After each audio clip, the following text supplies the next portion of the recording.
Mr. Speaker, like many of us in this House, I'm often filled with questions about the type of world we live in, the world that I want my children to inherit from us. I worry about how I can inculcate in them the right values, the right tools to be able to dissect tricky situations and to be able to tell right from wrong, even when the world around you sometimes appears to have gone mad. Today, my sons are still young, and it will be years yet before they are old enough to understand the topics we are debating and to have their own views on these matters, which touch on the very core of what it means to be humans living together in a society. But I hope that when they are old enough, they will be able to understand and appreciate what I say here today, as it is my contribution to what I hope will be a healthy and positive debate for a more tolerant and accepting nation. These are topics that are fundamental to who we are as individuals, who we are as a society. And because society is a collection of individuals, this necessarily means that we are people who have different views and ways of looking at things. It comes as no surprise that we have many different viewpoints, and that some amongst us do feel extremely passionately about the issues involved. This is a good thing in and of itself, as it shows that we care deeply about the society we live in. When the repeal of Section 337A and the amendments to the Constitution were first announced, my thoughts were initially clear-cut.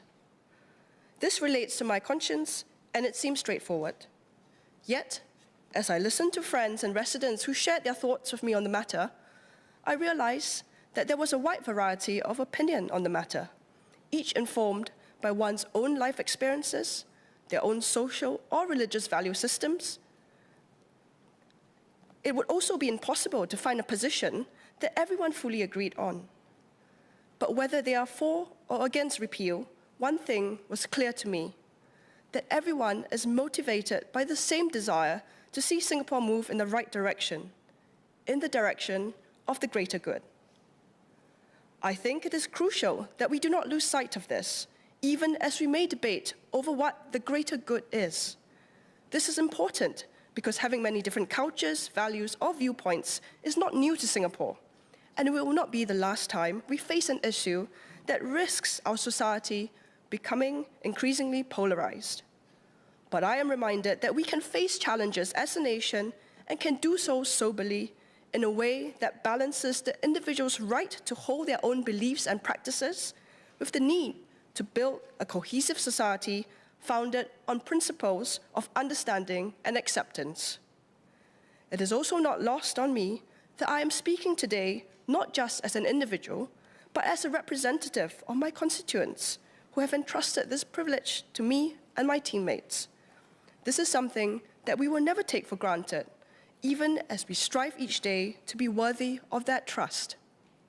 But Sengkang, like Singapore, is multifaceted. And as interests and viewpoints are split on 377A, I believe we need to remind ourselves of the same principles of acceptance and understanding that have helped us build a strong ship that can weather difficult storms. I believe that we must have empathy and put ourselves in the shoes of those who hold different views from us, and to try our very best to understand where the concerns are coming from. We must approach this difference with respect. It does not do anyone favors to dismiss the other as being hysterical, overblown, or wanting to impose corrupt values on others. We must, above all, work to not discriminate against our fellow citizens. It is this principle that moves me to vote in support of repeal today. I do not believe that we should have a law in the books that is plainly and obviously discriminatory. It sends a signal that one segment of society is so morally reprehensible that their identity should be considered criminal, even if it is only on paper. It excuses discriminatory behavior and contradicts the pledge we take as citizens of Singapore to build a democratic society based on justice and equality. Not repealing Section 377A today would be at odds with steps that Singapore is taking to be a fairer and more equitable society for all. and will go against the principles behind the government's welcome announcement that we will finally legislate against discrimination. Many in this House have already mentioned the government's announcement to introduce anti-discrimination legislation, and I believe that the repeal of 337A plays its part in our move towards a more inclusive society. Some residents and concerned citizens have written to me to express concerns about the repeal of Section 337A and the deleterious effect that this will have on the next generation. Having 3 young and curious children myself, I fully appreciate where this is coming from. And indeed, I often find myself worrying about how to teach them to know right from wrong and to be able to distinguish between good and bad influences. After all, we cannot completely insulate them from the outside world, and our children will be exposed to many different ideas and arguments which we believe are wrong. Our role as a parent is to educate, to guide them as we think fit, and to have a sense of moral values which they can then apply to different situations. Yet, our children are also their own people, and we must accept that they too will eventually grow up to have their own views, make their own choices, and to deal with the consequences of their actions. And while it is true that a country's laws do provide some moral guardrails for what is acceptable to society as a whole, history has shown us that in some instances, this has not always been the case.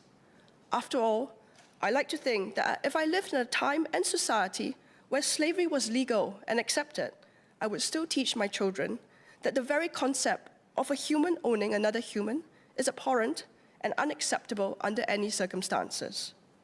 Having said all of this, I have also heard and understand the concerns of those who feel that the repeal of Section 337A will be a slippery slope to further shifts in policy that they feel are simply unacceptable, or that its repeal would cause deep faults and divisions in society that are irreparable.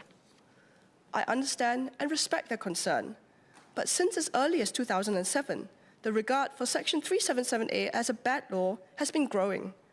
Legal personages, including former judges of the Court of Appeal and a former Chief Justice, have cast doubt on its constitutionality. Similar arguments have been made in this House before as well. If not today, the law would likely have been struck down in the near term. But we must also not mix legality with morality.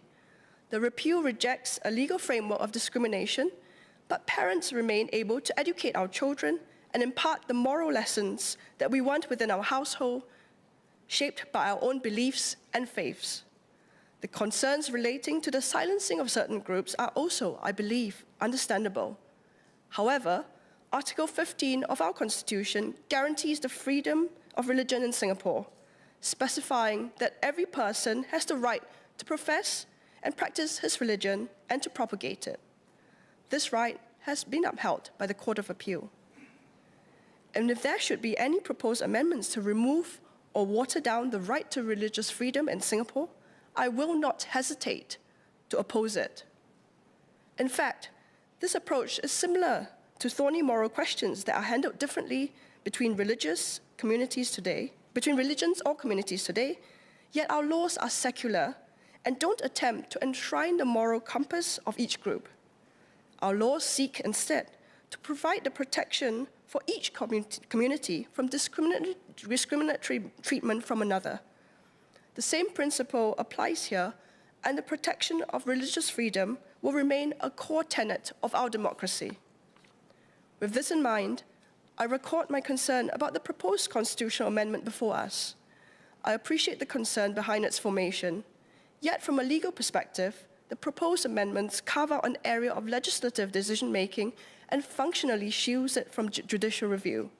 Specifically, the proposed Articles 1563B and 3B and 4 prevent laws and policies relating to the heterosexual definition of marriage from being challenged in the court on the basis of the fundamental liberties provisions in the Constitution. This causes me some concern. While I can understand and appreciate that the majority of Singaporeans feel that marriage is between a man and woman and share the concern about a judiciary running roughshod over the will of the people as expressed through Parliament, I note that the Singapore courts have always been conscious of the concept of parliamentary sovereignty, giving precedence to the lawmaking function of Parliament, and are ever cognizant of not overstepping the line into judicial lawmaking. Perhaps in taking fright at the phantom menace of judicial activism, we may be losing sight of a more fundamental principle, that the judiciary should be the ultimate arbiter of the constitutionality of legislation and has an important role in safeguarding the fundamental liberties protected therein. Article 156, while not an ouster clause in the traditional sense, functionally shields legislation from being tested against the protection of fundamental liberties under Part 4 of the Constitution. This concern goes beyond the present issue, and I hope we will not lose sight of the bigger picture. If we were to pass the constitutional amendment today that prevents the courts from determining the constitutionality of a legislative policy, what would stop a future Parliament from passing discriminatory legislation and then shielding it from judicial oversight? For example, a future Parliament may decide to pass or entrench laws that prevent the propagation of one's religion and then immunize that from court challenge on the basis of the constitutional protection for religious expression by introducing a carve-out similar to the present amendment as contained in Articles 1563 and 4. I would additionally urge empathy when debating and passing the constitutional amendment. While I applaud removing the divisive thorn of Section 337A from the body politic, I worry too that the constitutional amendment may continue to advance the divisiveness that we precisely want to combat. Although I understand and appreciate why the government has introduced a new Article 156, I find that I must abstain from the amendments proposed to the Constitution due to my concerns relating to the carve-out from judicial oversight. Finally, the divergent views on Section 377A underscore the need for measured dialogue, for opportunities to walk in the shoes of another, to not view fellow Singaporeans as an existential threat, and to not underestimate the good sense, resilience, and pragmatism of the Singaporean people. For a pluralistic society like Singapore, it is in walking together, in conversation with each other, all the while cognizant and respectful of our differences, that we are able to move forward. Sometimes, legislation is not just an imperfect substitution for society's greater good, it can be a barrier to it. I note that I have spoken very much in the abstract so far on principles and ideas. Yet, allow me the liberty to close with a personal anecdote about a boy I grew up with in this part of the world. We moved to different cities in our teens and did not see each other for almost a decade. One day, in our 20s, our paths were fortuitous enough to cross again, thousands of miles from home.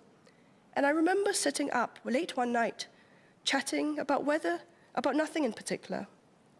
I made a throwaway, teasing comment about whether he would take girls to a particular spot to impress them. What followed next was totally unexpected. He suddenly grew quiet and paused for a long while, looking away. I could see that his mind was racing, and he swallowed hard a few times. Finally, he looked at me and said, "You probably don't know this, but I'm gay." I thought a long time about whether to tell you, but decided to do so because I think you'd be okay with it. It was now my turn to be silenced, as he started telling me about how a few months ago he attended his sister's wedding, where he felt compelled to tell lie upon lie to well-meaning relatives, asking when would it be his turn to get married. He felt like a total charlatan, but overriding this was his greatest fear, that he did not want to bring shame upon his parents. I will never forget the fear and anguish and the pain in his eyes, and the regret that this was not the first nor the last time I saw these emotions as someone came out to me about their sexual orientation, all because they feared condemnation and disgust for who they were. It is a whirlwind of emotions that I will never fully understand, and I would not wish this on anyone. It is a timely reminder that for the vast majority of us, the topics we discuss today are but academic to our own personal situation. Yet to some of our fellow Singaporeans, every moment of their lives are affected by it. We do not have to condone it, nor encourage it, but I hope we can find it within ourselves to try to empathize with them, even just a little bit. That we can find it within ourselves to be able to live and hope and pray that LGBTI members of our community are able to live without discrimination and fear of being ostracized. Conversely, those who support the repeal of 377A, or even feel that we should go further, should also not attempt to bludgeon their views upon those who are deeply uncomfortable with it, and instead try to understand the reasons behind why they feel this way. This will be a start towards better understanding each other and how we can begin to heal any rifts that may have arisen. After Section 377A is repealed, life will go on. Families and spouses who love and value each other and their children will continue to do so. Love and hope can still triumph over anger and mistrust, and we will still open our doors and hearts to our neighbors in the community who need an extra helping hand, like the countless stories of neighborhood group chats stepping in during the pandemic, the students of our Sengkang schools who came together to make gift cards to show their appreciation for our healthcare heroes in our healthcare facilities and their vaccination centers. This is what makes us a nation, as one nation, and I hope we never lose sight of this nor stop fighting to keep this as our shared future. Thank you.